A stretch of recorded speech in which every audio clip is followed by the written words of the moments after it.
They laughed at me at my own table, as if I were some circus act dragged in for amusement. And the one who carried the loudest laugh was my grandson, the same boy whose diapers I once changed, whose school lunches I once packed with little notes to make him smile. And he leaned back in his chair with that careless cruelty that only the young who believe the world owes them admiration can afford. And he wrinkled his nose in exaggerated disgust and said, "Grandma, you chew like a cow. It's disgusting." And for a moment, the air around me seemed to split open, because it was not only his words that cut me, it was the laughter that followed, the chorus of my own family treating me as if I were something less than human, a presence to mock and dismiss rather than to honor. I am 78 years old. I live alone now in a small apartment, where silence keeps me company more faithfully than blood ever did.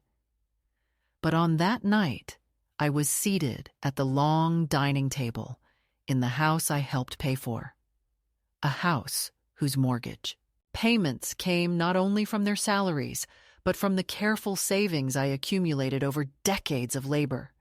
Shifts worked when my back ached, coins folded carefully into envelopes, a house that should have been part mine by right.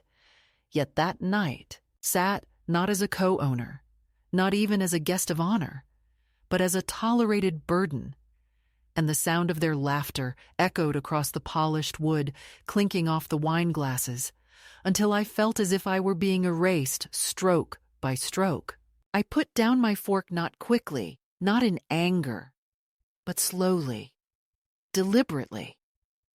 Because if I had kept eating, I would have choked. Not on the food, but on the humiliation pressing up against my throat like a hand. And I folded my napkin on my lap, and I looked at the boy, at his flushed cheek, at his mocking grin, and I wanted to remember that once upon a time, that mouth had said sweeter things to me, that once it had called me the best pancake maker in the world, that once he had kissed me sticky with jam. But in that moment, all I could see was the smirk of a child who believed cruelty was free, and I looked past him to my son, the father, the one who should have corrected him, the one who should have taught him better. But his eyes slid away, and, though he muttered something vague about manners, it was not a defense, not a true rebuke. It was only words to cover his own cowardice, and his wife, sitting straight-backed, gave a small smile that curled like smoke, a smile that told me she approved of the scene because it lowered me and lifted her, and I realized that in that room, laughter was not an accident, it was a performance, and I was the chosen victim. Do you know what it feels like to become invisible while still being stared at? To be present but not recognized? To be seated at a table you helped make possible, and yet to feel like an intruder? That is the sensation that gripped me as I looked at the plates, gleaming with roast meat and vegetables. Dishes that smelled rich but tasted like ash.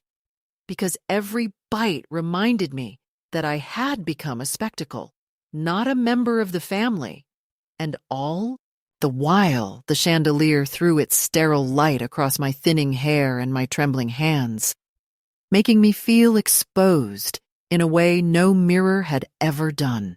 I thought of the years when I was the one hosting, when it was my table heavy with food, my kitchen steaming with aromas, my hands red from kneading dough, and how in those days their laughter had been warm. At least I thought so. But maybe I was mistaken. Maybe even then it had been polite laughter, convenient laughter, the kind you give to the one cooking, so she doesn't notice how easily she can be discarded once the oven's cool. I am not a woman who ever expected gratitude as repayment for sacrifice. I raised my children because they were mine, because that was the task life placed before me. And when my husband died early, too early, I tightened my belt and carried the weight alone, never once asking my son to repay me, never once demanding that my sacrifices be tallied like debts. But there is a difference between gratitude and contempt is what I tasted in that laughter, sharp and metallic, clinging to the back of my tongue like blood. And in that moment, as I stared at my plate and saw the knife gleam against the porcelain, I thought of all the small indignities that had piled up over the years, the clipped voices telling me where to sit, the sighs when I asked a second time what had been said, the rolled eyes when I moved too slowly, and I realized that humiliation doesn't arrive in a single blow. It arrives like water dripping, drop after drop, until the stone is hollowed, until you are left fragile and trembling and convinced that maybe you deserve the erosion. But I did not deserve it. I know this now as I say it aloud, though that night I only half believed it, because the weight of their mockery pressed on me with such authority that I almost accepted it as truth. Still, something inside me stiffened, something old and nearly forgotten, like a spine I thought had bent beyond repair, and I kept my silence, not because I was afraid, but because I knew silence, used well, can be sharper than any shout. And I was not ready to spend my words cheaply in the middle of their little theater. I would wait. I would bide my time, but I would not forget. When I left that night, stepping into the cold air, the laughter still ringing in my ears like the clatter of dishes, I walked slower than usual, not because of my knees, but because I wanted to feel each step, wanted to remind myself that I still had control over this one small thing, the rhythm of my own movement. And as I reached my car, which they had made me park at the far end of the street because the driveway was too full of their new friends' cars, I sat for a long moment with my hands gripping the steering wheel, breathing as if I had run a mile, because humiliation can make the lungs seize and the heart race. And I whispered aloud to no one, "Better a cow than a leech." Though I hadn't said it at the table yet, not then, but the words were already forming, waiting, preparing themselves for the moment when I would no longer let them feed on me without consequence. So yes, I live alone now. Alone, but not silenced. Alone, but not erased. And I begin this story with that moment at the dinner table, not because it was the worst I ever endured, but because it was the moment that crystallized everything that had been simmering for years, the moment when the line between mother and servant, between grandmother and burden, became clear. And once you see the line, you cannot unsee it. And once you cannot unsee it, the only question left is whether you will continue to sit quietly on the wrong side of it, or whether, even at 78, even with trembling hands, you will finally cross it. It is a strange thing how betrayal rarely arrives as thunder, rarely as a single unmistakable strike from the sky. More often, it comes as a murmur, a glance, a silence that holds too much meaning. But there are also moments when all those murmurs gather themselves into one undeniable blow. And for me, it came not with the laugh of a boy, though that was the spark, but with the stillness afterward, when I realized that no one at that table would defend me, that no one would acknowledge my dignity. And as I placed my fork gently onto the plate, I felt something shift inside, something that had long been stretched thin by years of tolerance and patience and compromise, something that finally snapped, though not with noise, more like a thread breaking silently in the dark, and I knew then that what I had feared all along was true, that they did not see me as their equal, not even as their elder deserving of reverence, but as a creature who lingered on their margins, tolerated until she became inconvenient. That realization deepened as the night went on, because once you begin to see clearly, you cannot help but notice every small gesture for what it is. And so when my daughter-in-law poured the wine and refilled every glass but mine, I understood it. Not as an oversight, but as a quiet declaration that my presence was of lesser weight. When my son reached for the salt and passed it across me without a glance, I understood that he had already chosen comfort over loyalty. And when the boy who had mocked me licked his fingers and laughed again with his sister, I knew I was no longer a grandmother in their eyes, but a target, a prop to fill a chair and to bear the brunt of their unkind amusement. And as these details accumulated, I sat with my napkin folded on my lap, my face calm, my body still, because even though I wanted to rise, to shout, to remind them who had raised the man who now averted his gaze, I also knew that dignity sometimes lies not in words, but in the restraint to withhold them until they can strike where they must. Yet betrayal is not only in the gestures, it is also in what is left unsaid, and that silence was deafening, more brutal than the insult itself, because I kept waiting for my son to speak, to turn toward his child and say, "We do not speak to your grandmother that way. We do not ridicule the one who has given us so much." But the words never came, only the faintest mutter of disapproval, the kind you say not to correct but to move the moment along. And in that absence, I saw the truth more clearly than any confession could have provided, that he would not risk a ripple in the water for me, that my pain was a price he was willing to pay for a smooth dinner. And betrayal is always sharper when it comes from those who should know better, because a child may be cruel without understanding, but a grown man knows and chooses silence anyway.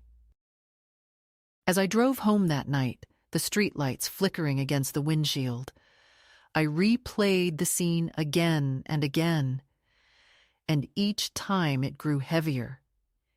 Each time I noticed another small cruelty that I had overlooked in the moment, until I reached my apartment and sat in the car long after the engine had gone quiet, gripping the steering wheel as if it were the only thing tethering me to the world. I thought of the years of sacrifices, of the nights when I worked 2 shifts and still found the energy to make my son's lunch for school, of the weekends when I babysat his children so that he and his wife could escape to their dinners and their vacations, of the checks I had written when bills pressed too hard against them. And I asked myself when exactly the shift had happened, when exactly generosity had turned into expectation, and expectation into dismissal, and dismissal into ridicule. And I realized that the betrayal was not new. It had been waiting, accumulating like dust in corners, and only now had it revealed itself in full daylight. The catalyst, then, was not the boy's insult alone, though that was the spark that lit the tinder. It was the recognition that the people I loved most had already decided my place, and that place was not beside them as a respected elder, but behind them as an afterthought. And it was in that moment, as I sat in my silent car, that I understood I could not continue as before. The betrayal was not a single word. It was the sum of decades, It was the price of every time I had lowered my head to keep the peace, every time I had swallowed hurt to avoid conflict, every time I had convinced myself that family loyalty required my silence. And now, stripped of illusions, I knew that silence had not protected me. It had only made me easier to ignore, easier to mock, easier to betray. So I walked upstairs to my small apartment, set my purse on the counter, removed my shoes with deliberate care, and sat down in the worn armchair by the window, the one that had shaped itself to my body over years, and I let the truth settle around me like a heavy cloak. They had betrayed me, not by forgetting me, but by remembering me only as someone who could be used, laughed at, and dismissed without consequence. That was the real wound, deeper than any single insult. And as I sat there in the dim light, I realized that this wound, though quiet, would not heal by itself, because wounds of this kind demand a response, not to restore what was lost. It cannot be restored, but to claim what still remains of one's dignity. And so the catalyst was not just an evening's cruelty. It was the final unveiling of what had long been true, the breaking of the last thread that tied me to the illusion of belonging. It was the moment I understood that the home I helped build was no longer my refuge, but a stage on which I was forced to play the role of the obsolete, the ridiculed, the silent. And once you see yourself cast in such a role, you have two choices: to keep playing it until the end, or to put down the script and walk away. I had not yet chosen which, but I knew the choice was coming, and that knowledge itself was enough to keep me awake through the night, staring at the ceiling, listening to the hum of the refrigerator, aware that something irreversible had already begun. In the days that followed that dinner, I noticed that the world had not shifted for them in the slightest, though for me something had cracked wide open, and it was in that fracture that I began to see what had been hidden before. The slow erosion of respect that had been taking place for years under the guise of ordinary life, so subtle that I had accepted it as natural, until the boys' laughter stripped away my blindness. They did not call to apologize, not my son, not his wife, not even the boy who had laughed so easily at my expense. And in their silence, I understood something that pained me more than the insult itself, that to them nothing of importance had happened, that they believed their behavior carried no consequence, that my humiliation was as forgettable as a smudge on a tablecloth, something wiped away and never thought of again. But for me, it lingered, not just as memory, but as a lens, altering the way I perceived every interaction, every word, every silence. And the more I looked, the more I realized that the dinner had not been an isolated cruelty, but the culmination of a long descent, a pattern of erasures that had been waiting for me to finally acknowledge them.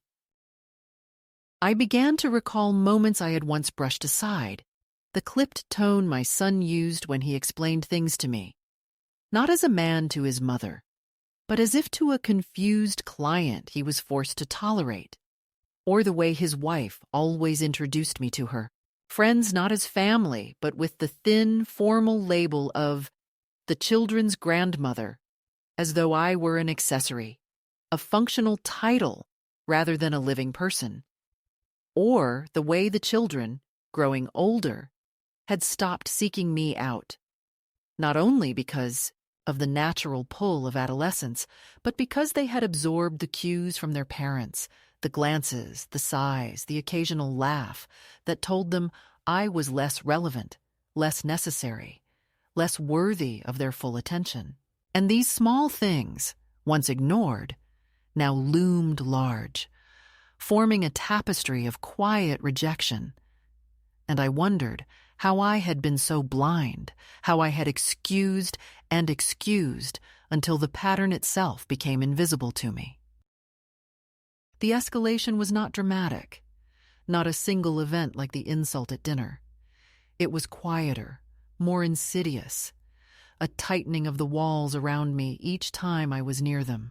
When I visited, they no longer offered me the comfortable armchair in the living room, but gestured toward the edge of the sofa, a space already cluttered with coats or magazines. And when meals were served, I noticed that I was always served last. Not out of malice, perhaps, but with a carelessness that told me my hunger was not urgent, my appetite not important. When decisions were made, about holidays, about trips, about the children's schedules, they spoke around me, not to me. And when I asked questions, they answered quickly, impatiently, as if I were interrupting something more essential. Even my presence in photographs changed. Once I had been placed at the center, surrounded by my grandchildren, but now I was placed at the edge, a blur on the margin, easily cropped out. And though these may seem like small things, to live them is to feel yourself being slowly erased. Not in one blow, but in countless strokes, until you are left only as a faint outline of the place you once held. At first I thought perhaps I was imagining it, that my sensitivity after the dinner had made me see cruelty where none was intended, but the more I paid attention, the more undeniable it became. And I remembered how often I had comforted myself with the phrase, "They don't mean it," as if intention mattered more than effect, as if their lack of malice excused my pain, and I realized how I had gaslit myself for years, convincing myself that what hurt me was nothing, that I was too sensitive, too needy, too fragile, when in truth what I was experiencing was a long and patient dismissal. And that recognition was painful, because it meant that I had been complicit in my own diminishment, had trained myself to accept scraps of affection and call them love, had taught myself to swallow humiliation and call it patience, had believed that endurance was a virtue when in reality it was a slow form of self-erasure. The first escalation, then, was not their cruelty growing louder, but my silence growing heavier. Because once you see the truth, you cannot unsee it. And yet I still bit my tongue, still folded my hands, still played the role of the obliging mother and grandmother, showing up with gifts, with food, with time, even as I felt myself shrinking with every visit. I still agreed to babysit the children even after the laughter, still wrote checks when unexpected bills arrived in their lives, still brought over casseroles when they were busy, because that was the role expected of me. And part of me clung to it. Out of habit, part of me still hoped that service might buy respect, that generosity might purchase gratitude. But as the days passed, I realized that every time I gave, the ground beneath me shifted further, because they were not seeing my gifts as acts of love, but as obligations, not as sacrifices, but as debts they had every right to collect. And the more I gave, the less I was valued, until generosity itself became a trap. And so the quiet escalation continued, not in open conflict, but in subtle ways that suffocated me.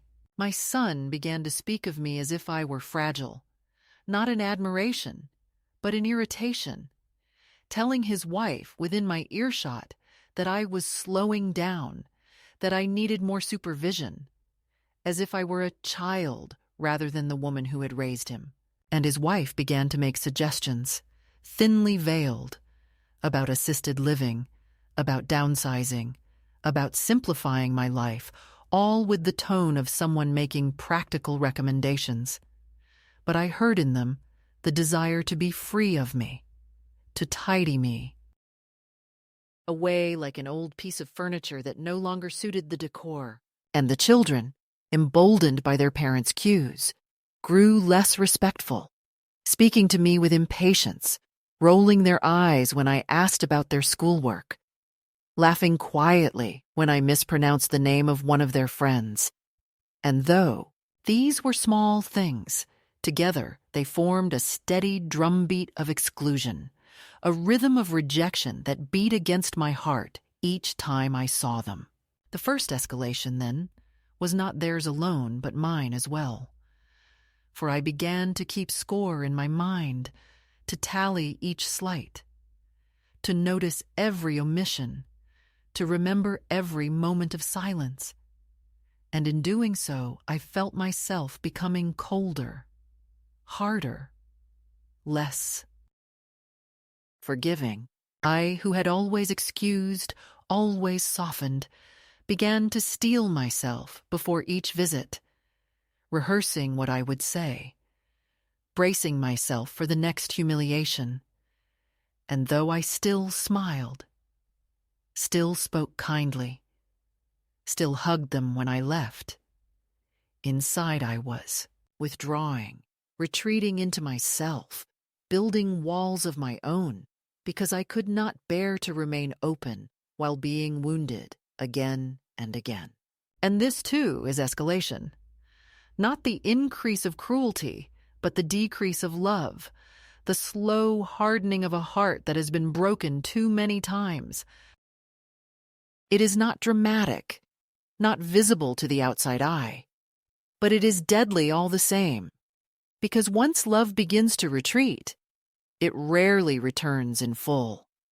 And as I sat in my apartment at night, replaying the small humiliations of the day, I felt myself grieving not only for the love they withheld from me, but for the love I found myself withholding from them. For the first time, I began to imagine a life without their constant presence, a life not shaped around their needs, their demands, their dismissals. And though that thought frightened me, it also brought a strange, quiet relief. For in the silence of my small apartment, I realized that even loneliness can be gentler than contempt. Even solitude can be kinder than ridicule. And perhaps what I had feared all these years was not being alone, but being trapped in a family that no longer saw me as human. And that recognition, heavy as it was, became the ground upon which the next steps of my story would rise. There comes a point when even the most patient heart begins to stiffen against the weight of silence.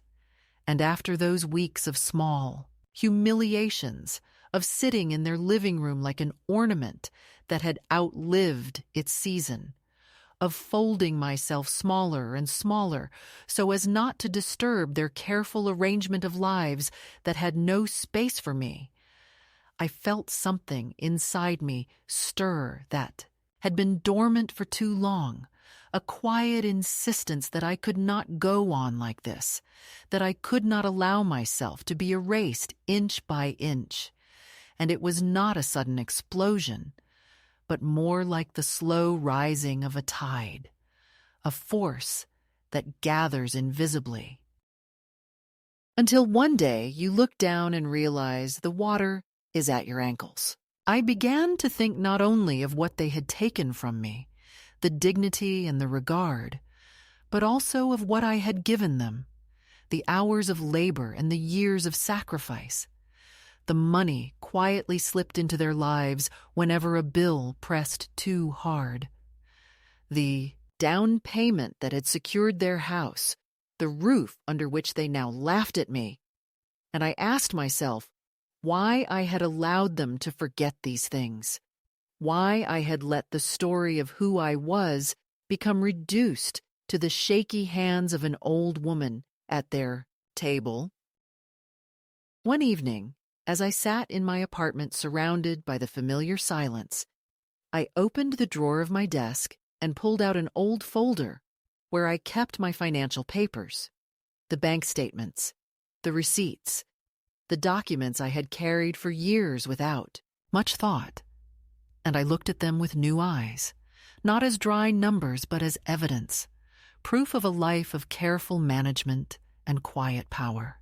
There it was in black and white, the transfer that had helped my son secure his home, the checks written for braces, for school fees, for vacations, each one signed with my hand, each one given without fanfare. And I realized that my life had not been as powerless as they now wanted to make me believe, that my years had not been empty, that I had built, paid, sustained, and carried more than they could admit.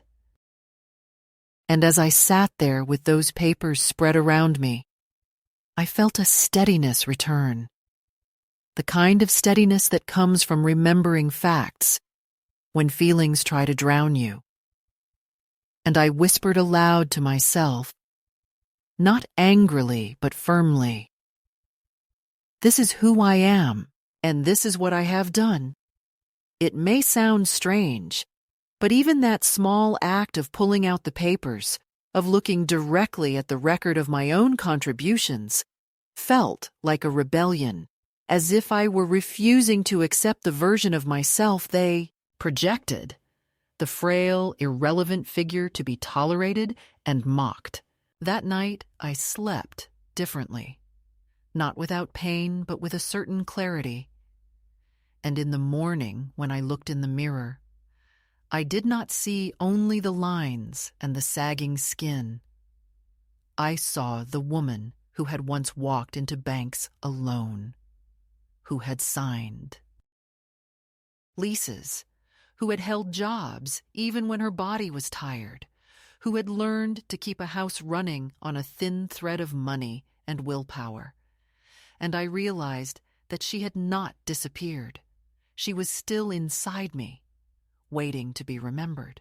The shift also came in smaller ways. I stopped answering every request with automatic obedience. When my son called to ask if I could watch the children so he and his wife could attend some gathering, I told him I was not available. And though his voice tightened with surprise, I did not explain. I did not apologize. I simply said, "Not this time." And the silence that followed was sharp but liberating. When my daughter-in-law asked if I could bring dessert to a family dinner, I brought something simple and small rather than the elaborate dishes I had once carried with pride, and though she pursed her lips, I felt no shame. Even in these small refusals, I felt a flicker of myself return, the part of me that could say no, that could set a boundary, that could remember that my time and my energy belonged first to me. And there was another shift, quieter still, but perhaps more important. I began to speak to myself differently. For years I had narrated my own life with words that softened their cruelty, words like, "They're just busy. They didn't mean it. I'm too sensitive." But I began to change that narration, to say instead, "That was unkind. That was unnecessary." That hurt me, and it was real. It may not sound like much, but to name something truly is to reclaim it. And once I began to name their dismissals for what they were, I felt less insane, less invisible, less like a woman trapped in a fog. The fog cleared, and in its place was something sharp and undeniable. I had been treated badly, and I did not deserve it. One evening, I found myself walking to the small park near my apartment, the one with benches scattered under tired trees, and I sat there for a long while, watching the sky turn dark. And as I watched the lamplight flicker on, I thought of all the women I had known who had been swallowed by silence, who had lived and died in the role of caretaker, never once allowed to be seen as a full person. And I thought of how easy it would be to follow that same path, to let the years slip by in a haze. Of visits where I smiled politely while being erased, and I felt a spark of defiance rise in me. Not yet, I thought. Not me. Not now. There is still time to reclaim something, even if it is only the dignity of choosing my own steps. The midpoint of my story, then, was not marked by any confrontation or explosion, but by this quiet internal rearrangement, this remembering of who I was, this recognition that even at 78, I still had choices left to make. It was the moment I stopped asking whether they would ever change and began asking instead what I was willing to endure, what I would allow, what I would claim. And once you ask those questions, the answers do not come all at once, but they begin to shape your days differently. I carried myself with a little more steadiness. I looked at them with a little more distance. I spoke with a little more care, not to betray myself. And though they did not notice, I felt the difference in every breath. And so the shift was not loud, but it was real. A turning of the wheel inside me. A quiet refusal to keep playing the role I had been assigned. It was the recognition that I could still act, still choose, still speak, and that realization changed everything, because it meant that the next time they mocked, the next time they erased, the next time they tried to press me into silence, I would not simply fold. I might not roar, but I would not disappear. And that knowledge, fragile as it was enough to carry me forward into whatever came next. The first shift inside me was quiet, almost invisible, a private reckoning with myself and with the weight of my years. But life has a way of testing new strength the moment it appears, as though the world wants to know if the seed will sprout or wither. And so it was that soon after I began to remember my worth, circumstances gathered again, pressing harder, demanding that I either collapse back into silence or stand more firmly than ever. The second escalation did not arrive gently. It came at another family dinner, though by then I was already braced, already different, already carrying within me the memory of nights when I sat in my apartment and whispered aloud that I was more than the role they had reduced me to. That evening, the house was bright with guests. Not only my son and his family, but also friends of theirs, people from their neighborhood who smiled politely when introduced to me, nodding with the bland courtesy reserved for someone irrelevant, someone who has no stories that matter. I sat at the table once again, the same table whose glossy surface I had helped make possible with my money, and as the dishes passed from hand to hand, I noticed that my plate was left empty longer than the others. Noticed that my water glass was not refilled until I asked twice, and though these were small things, I felt them like needles pricking at my skin. But the true wound came midway through the meal, when the conversation turned to family, to history, to memories of childhood, and my grandson, flushed with the energy of youth and emboldened by the laughter of his friends, looked at me and said with a mocking grin, "Careful, Grandma. Don't chew too loud this time. We don't want the neighbors to hear the cow in the house." The table erupted, not just with the laughter of children, but with the uncomfortable chuckles of adults who did not want to seem humorless, and even my son allowed a smile to cross his lips before he pressed his napkin to his mouth, pretending it was only a nervous reflex. My daughter-in-law looked at me with a thin, victorious smile, as if each laugh at my expense strengthened her position, cemented her role as the central woman of the family, while I was being edged further and further into irrelevance. For a moment, the sound of their laughter felt louder than the clinking of silverware, louder than the music playing softly from the speakers in the corner, louder than the pounding of my own heart. And I sat there with my fork in my hand, staring at the boy whose mouth had once called me kind, whose arms had once reached for me with need, and I wondered how easily children absorb cruelty when it is modeled for them. How quickly innocence turns into mockery when permission is given by silence. This was the escalation. Not the first insult, not the first laugh, but the repetition, the emboldenment, the certainty that there would be no consequence, no rebuke, no boundary. Cruelty had become a pattern, a game, and I understood that if I did not act, it would grow bolder, that I would become the family's permanent joke, the target they used to bind themselves together with shared laughter, the price they paid for unity. Being my humiliation, I felt heat rise in my chest. Not the heat of shame this time, but of anger, of long-suppressed rage finally uncoiling. And though I kept my composure, though I set down my fork gently rather than slamming it against the plate, inside I was standing. Taller than I had in years. I did not speak then, not yet, because I knew that words thrown out in haste are wasted, that they would be dismissed as overreaction, as the fragility of an old woman who cannot take a joke, and I refused to give them that satisfaction. Instead, I looked around the table carefully, meeting each pair of eyes in turn, holding them a little longer than was comfortable. And though my lips did not move, my silence spoke. I see you.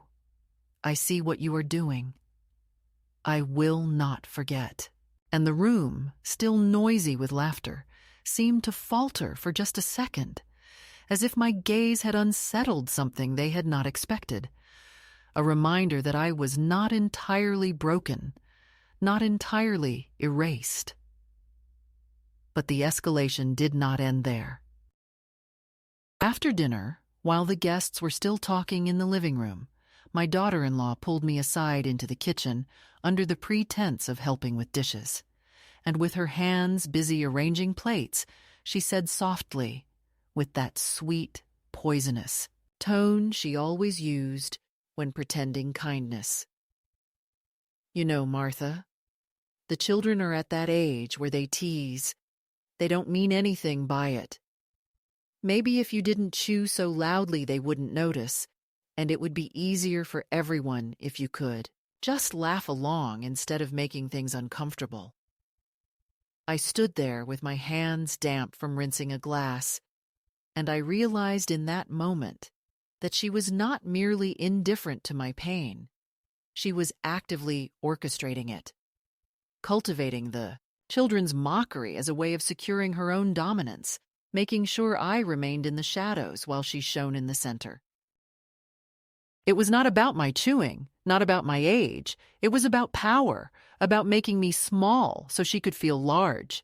I went home that night, heavier than ever, but also sharper, because what had once been vague suspicion was now certainty, and certainty is a dangerous thing for those who rely on confusion to keep control.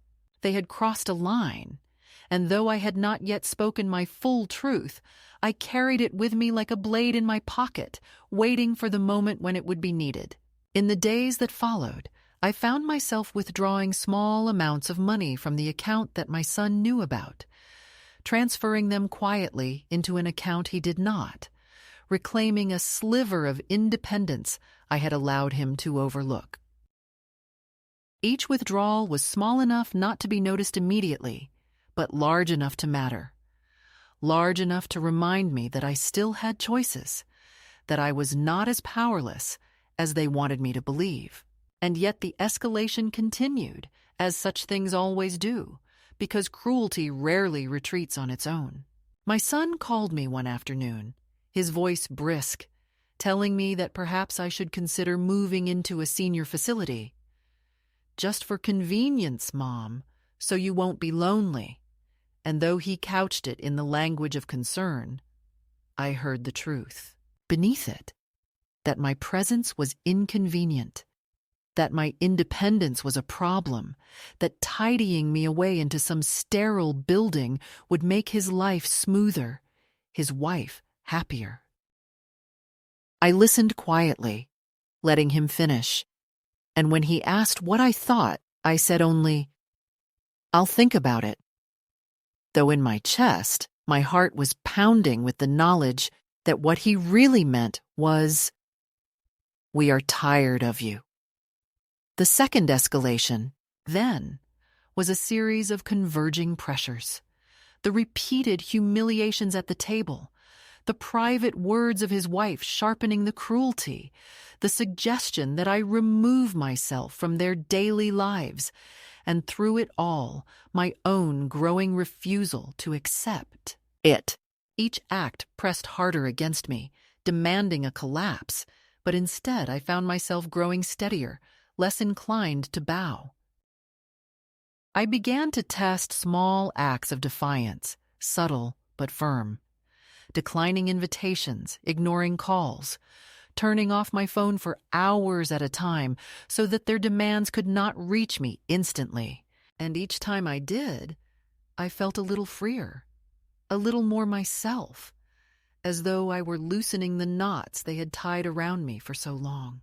And yet freedom, once it begins, always provokes a response, and soon the pressure would grow even sharper, leading me toward the moment when silence would no longer suffice, when the blade I carried in my pocket would finally need to be drawn. The boy's laughter had been the spark, his mother's whisper had been the knife twisting, and my son's suggestion of a facility had been the final push. And though I had not yet spoken the words aloud, they were already waiting, formed and polished in my mind. Better a cow, I thought, better a cow chewing in peace than a leech who survives only by draining me. The sentence lingered on my tongue like a secret, like a promise, and I knew the day would come when it would leave my mouth and change everything forever.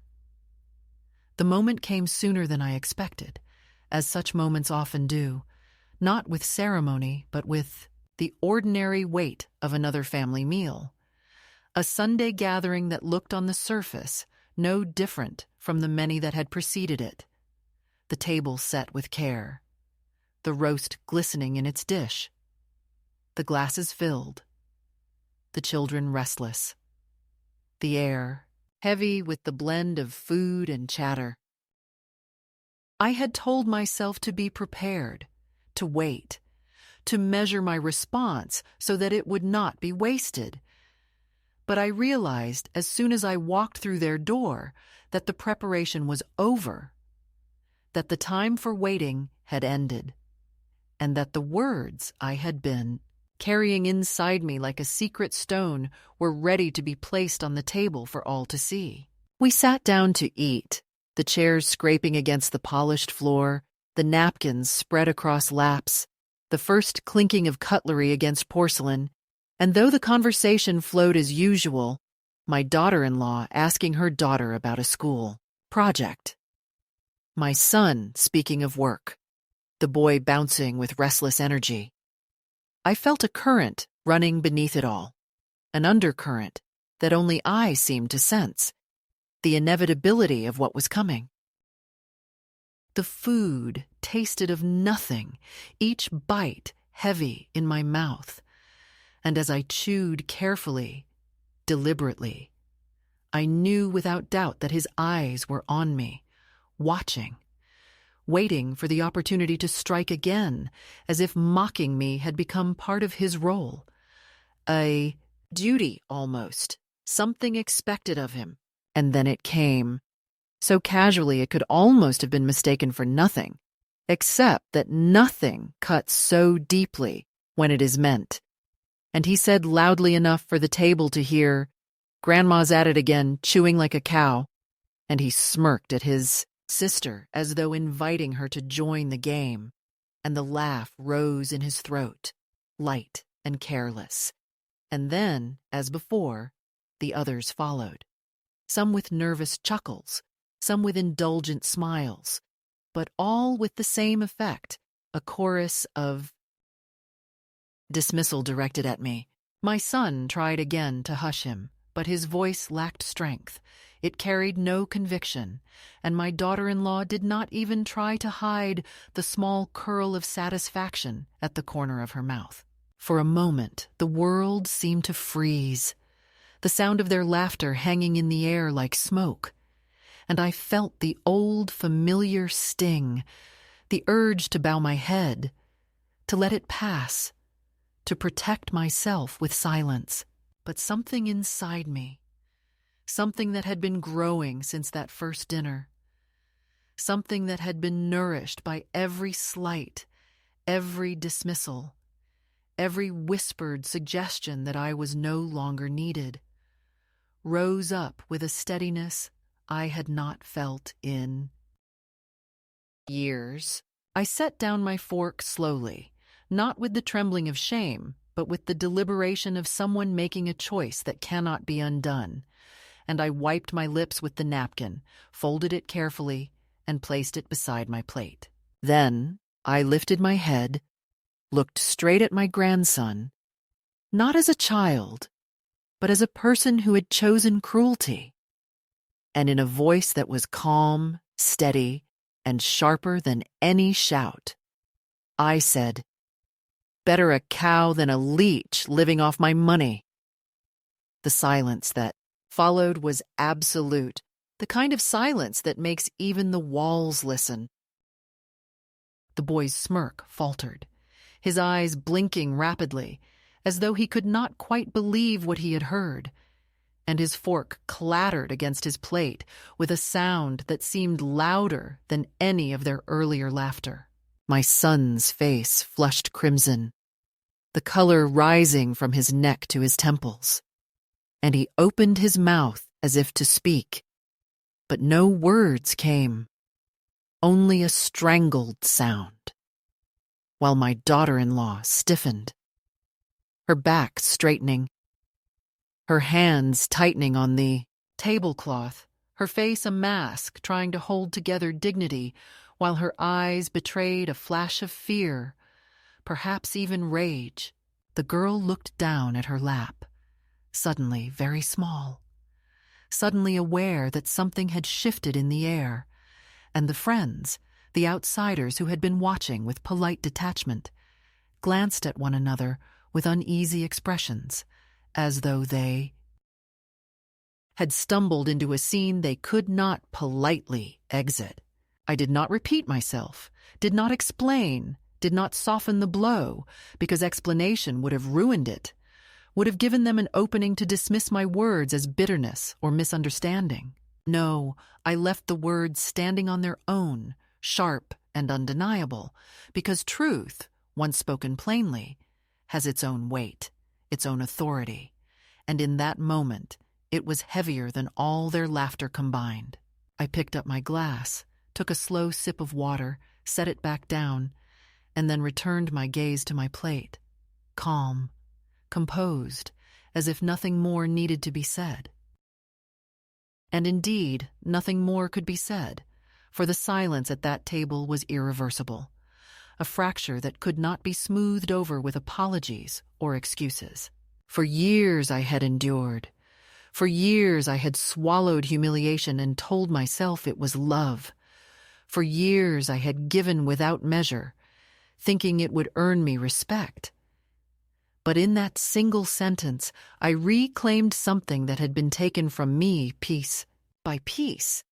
And though I knew it would not restore our relationship to what it once was, I also knew it had restored me to myself. I felt taller, straighter, more solid in my chair, as though the years had rolled back for just a moment, not in body, but in spirit, and the taste of food returned to my mouth, rich and satisfying, because it no longer carried the bitterness of shame. They tried, later, to speak, to smooth over what had happened. My son mumbling about jokes and misunderstandings, my daughter-in-law muttering something about stress and tiredness, but their words slid off me like water off stone. Because the moment had already passed, the truth had already been spoken, and nothing could unmake it. My grandson avoided my eyes for the rest of the meal, poking at his food in silence, his earlier bravado extinguished. And though part of me ached at the loss of the boy he once was, another part of me knew that this was a lesson he needed. A lesson. That cruelty has consequences, that elders are not simply targets for mockery, that love, if it is to mean anything, must be tied to respect. The climax of my story was not in the drama of raised voices or slammed doors, but in the stillness of that one sentence, the calmness with which I spoke it, the weight it carried in the silence that followed. It was the moment when I stopped being invisible, when I stopped allowing them to define me, when I claimed with clarity and without apology that I had power, that I had given, that I would not be reduced to a joke. And though I knew the aftermath would be difficult, though I knew there would be tension and resentment, I also knew that something inside me had shifted permanently, and that shift was mine alone, a victory no one could take away. And so I sat there, finishing my meal with steady hands, chewing slowly, deliberately, not caring if they listened, because now the sound of my chewing was no longer a point of ridicule, but a reminder, a rhythm of defiance, each bite saying silently what I no longer needed to put into words. I am here, I have survived, and I will not be erased. I did not leave their house in triumph. I left with the steady quiet of someone who has finally laid a heavy object down and discovered that her hands still know how to open and close without trembling. And as I drove home through the slow wash of streetlights, I felt no need to replay every word, no urge to sharpen or soften the memory, only the simple recognition that what needed saying had been said, and that the rest of my life, however long or small, would be arranged around that fact rather than around their comfort. In the morning, I made coffee in my plain pot, not the chrome machine that hisses and poses like a guest in a magazine. And I drank it at my small kitchen table while the window fogged and cleared with my breath, and I opened my notebook and wrote a single sentence. You are not a favor someone is doing for themselves. Then underlined it twice, not because I feared forgetting, but because I wanted to meet it again each time I sat down. And afterward, I went to the bank, not in anger, but with the same practical resolve with which I paid light bills and property taxes, and I moved my money into a clean account with my name alone, and I set small transfers to the boy who will grow into a man, whether or not the men around him deserve the title, not because I was buying his love or soothing my guilt, but because I wanted him to feel what it is like when help arrives without humiliation tied to its handle. And then I walked 3 blocks further than usual and bought a heavy porcelain cup the color of stormwater, a cup that sits solid in the palm and does not chip when set down with conviction. A cup, too. Remind me each morning that I, too, still have weight.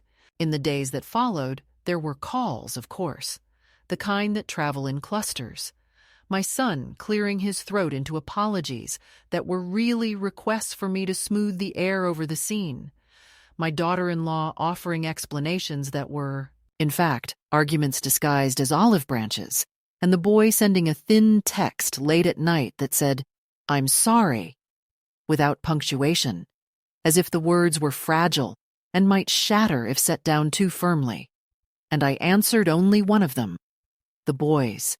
Not with a lecture or a sermon, but with a sentence that I wish someone had given to his father years ago. Respect is not a mood. It is a habit you practice when no one is watching. And then I put the phone away and let the quiet return. Because peace is not earned by negotiating with those who benefit from your confusion. It is earned by practicing your own clarity until it becomes the air you breathe. I wrote a short letter as well, not to them, but to myself. A ledger of what I would and would not do from now on, and I placed it behind the recipe card for the bread my mother taught me to bake. A private covenant among the ordinary things, promising that I would visit only when I wished to visit, that I would leave at the first sign of contempt, that no one would ever again humiliate me with my own contributions, and that if I felt softness toward the past, which I inevitably would, I would let it pass through me like a weather front, without rearranging my furniture for a storm that had already moved on. Life did not become heroic. It became particular.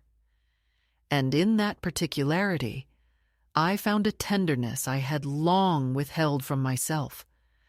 Because when the day is shaped by your choosing, you begin to notice the seams you had ignored in your rush to be useful, the sweetness of a pear eaten over the sink, the private laughter that arrives when a radio host mispronounces a foreign composer with the confidence of a man who has never been corrected, the way the hallway smells faintly of old paper after the neighbor slides junk mail under your door by mistake, and you find that a small apartment can be large if no one's scorn stands in its doorway, and that hunger returns to food when shame is not sitting at the table. I went to the library and asked the young woman at the desk to show me how to place a hold on a book with a long wait list, and she did not speak slowly to me as if I were broken.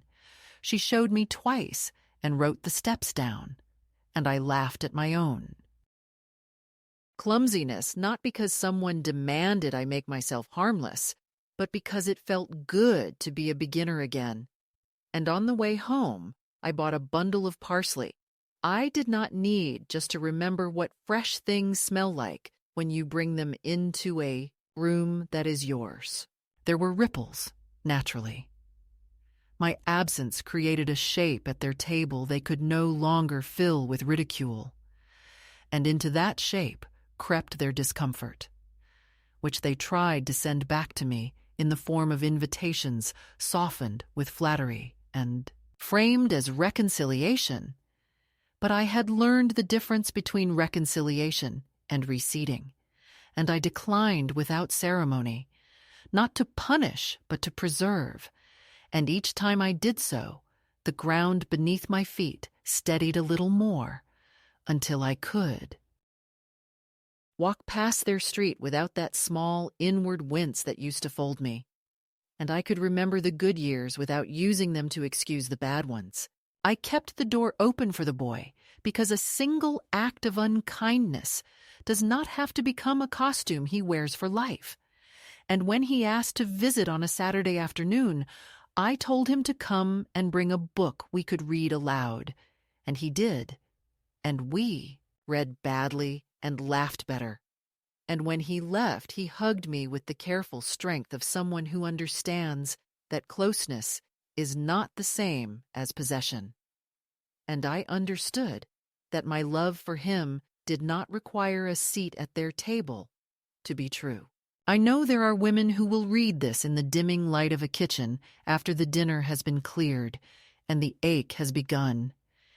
And to them, I want to say what I wish someone had told me sooner, that love without respect is a leash, that sacrifice without acknowledgement is not noble but corrosive, that you do not have to prove your usefulness to keep your place in the room, and that if the room demands proof, you are already in the wrong room. Step out, even if your knees shake, even if the night smells of disappointment, because there is air out here that belongs to no one, and once you breathe it the first time, you will recognize it everywhere. I am not saintly, I am not fearless. I am simply finished with confusion, and in that finishing there is a calm I recommend like good bread, taken in thick slices and eaten slowly. No knives hidden beneath the crust, only nourishment enough to go on. So this is my ending, which is only another beginning spoken in a softer register. I drink from my heavy cup each morning, and sometimes the coffee is bitter, and sometimes it is perfect, and I answer the phone when I wish, and silence it when I do not. And I keep a small envelope by the door with bus fare, and a folded map because movement is a right I had forgotten. And on the back of the map I have written the sentence I underlined on that first morning. The sentence I now give to you if you need it as badly as I did. You are not a favor. And when I step into the hallway, I say it once under my breath, not as a battle cry, but as a blessing. And the day, whatever it holds, meets me not as a judge, but as a companion. And that is enough.